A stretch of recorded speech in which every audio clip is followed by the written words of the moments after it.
محترم بزرگوں دوستوں، اللہ کا فضل ہے کہ اللہ تعالیٰ نے ہم تمام کو دینی باتیں سمجھنے کے لیے اور دینی باتیں کرنے کے لیے توفیق نصیب فرمائے۔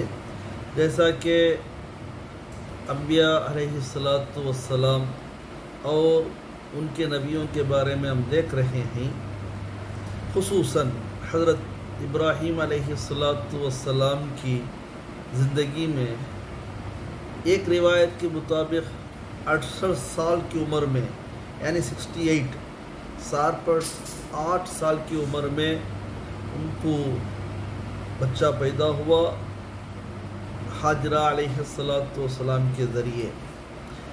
ایک روایت کے مطابق 81 عمر میں، یعنی 81 عمر میں حضرت اسحاق علیہ السلام پیدا ہوئے، ابراہیم علیہ السلام کے اہلیہ سارہ علیہ السلام کے ذریعے۔ اور ایک روایت کے اعتبار سے اسماعیل ذبیح اللہ ابراہیم علیہ السلام کی 86 سال کی عمر میں، یعنی 80 پر 6 سال کی عمر میں پیدا ہوئے۔ اور ایک روایت کے اعتبار سے 99 عمر میں، یعنی 90 پر 9 سال کی عمر میں حضرت اسحاق علیہ السلام نے پیدا ہوئے ابراہیم علیہ السلام کے لیے۔ لہذا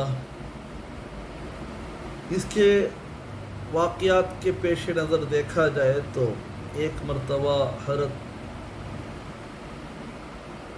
سارہ علیہ السلام نے ایک جابر ظالم بادشاہ کے پاس مقید تھے، تنہائی میں تھے، قید خانے میں۔ اس نے برے ارادے سے، برے عزم سے، خیال سے، بد نظری سے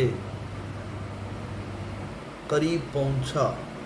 انہوں نے دعا کیے، سارہ علیہ السلام نے اللہ سے گڑ گڑائے اور دعا کیے تو زمین کھینچ لیا۔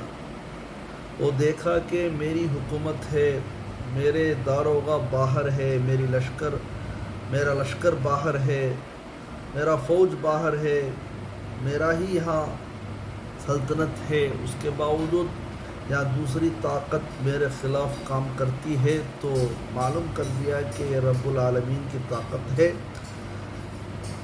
حضرت سارہ علیہ السلام سے پوچھا کہ مجھے بچائیے۔ انہوں نے اللہ سے دعا کیے، زمین چھوڑ دیا۔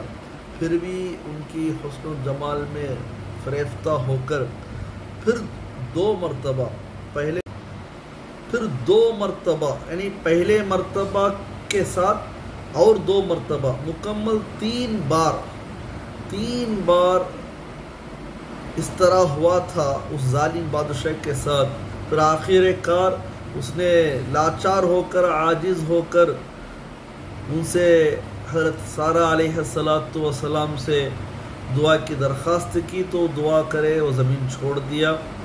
آخر انہوں نے سارہ علیہ السلام کو معاف کر دیا، اور صرف معاف ہی نہیں کیا بلکہ عوجاً اور ہدیتاً تحفتاً حضرت حاجرہ علیہ السلام کو انہوں نے انعام دیا، خدمت کے لیے خادمہ بنا کر بھیجا۔ تو پتہ ہے، جیسا کہ میں نے بولا کہ قریب 65 سال سے زیادہ ہو گیا تھا ابراہیم علیہ السلام کو بچہ نہیں۔ اور ایک روایت کے مطابق ان کی عمر 86 سال کے قریب ہو چکا تھا، بچہ نہیں۔ تو حاجرہ علیہ السلام سے نکاح کرایا اور ان کے ذریعے سے اسماعیل ذبیح اللہ حمل میں ہوئے۔ حمل میں ہونے کے بعد جو عام طور سے عورتوں کی فطرت ہوتی ہے، اسی فطرت کے خاطر نظر سارہ علیہ السلام نے حاجرہ علیہ السلام کو باہر چھوڑنے کی، نکالنے کی درخواست کی ابراہیم علیہ السلام سے، تو انہوں نے ڈر کر اپنے بارے میں اور اپنے بچے کے بارے میں ڈر کر گھر سے باہر نکلے۔ راستے میں فرشتے کے ذریعے اللہ تعالیٰ نے حکم دیا کہ تم جاؤ واپس، ضرور انشاءاللہ اللہ تمہیں مدد کرے گا۔ اس کے بعد بچہ بھی جن گیا ہے، بچہ بھی پیدا ہو چکا ہے۔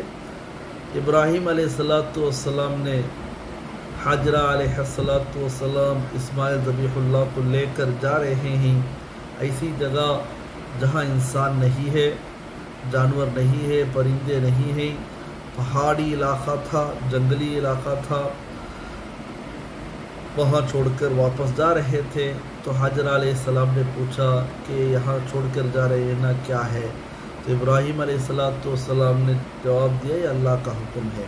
ایک طرف اللہ کا حکم بھی وہی تھا، اور فطری طور پر سارہ علیہ السلام کا غصہ اور من وجہ حسد بھی بول سکتے ہیں، فطری حسد کی بنا پر ان کو کہیں چھوڑنے کا درخواست کیے، دونوں برابر تھا۔ جس مقام میں ابراہیم علیہ السلام نے چھوڑے تھے وہ مقام تھا مقام مکہ مکرمہ، جہاں لیٹے ہوئے تھے حضرت اسماعیل ذبیح اللہ جو بچے تھے۔ وہ بیر زمزم ہے، زمزم کنواں ہے، اور جہاں دوڑے تھے پانی کے لیے وہ صفا مروہ ہے، پہاڑی ہے۔ بہرحال یہ ہے ان کے زندگی کے متعلق مختصر باتیں۔ اور اسماعیل ذبیح اللہ کے اولاد میں سے جو 12 اولاد ہیں، ایک روایت کے اعتبار سے پورے کے پورے خلیفہ ہوئے۔ چند حضرات کا قول ہے کہ خلفائے راشدین، خلفائے اربعہ یعنی صدیق اکبر، عمر فاروق، عثمان غنی، علی کرم اللہ وجہہ، یہ چاروں اسی کے اندر آتے ہیں، انہی خاندان میں سے۔ اور حضرت امام حسن بن علی وہ بھی اسی میں آتے ہیں، امیر معاویہ اسی میں آ رہے ہیں، اور بنو عباسیہ خلفاء اسی میں آ رہے ہیں، عمر بن عبدالعزیز رحمۃ اللہ علیہ بھی اسی میں آ رہے ہیں۔ بہرحال یہ مختصر واقعہ تھا کہ ان لوگوں کے متعلق اللہ نے ہمیں بتایا تھا۔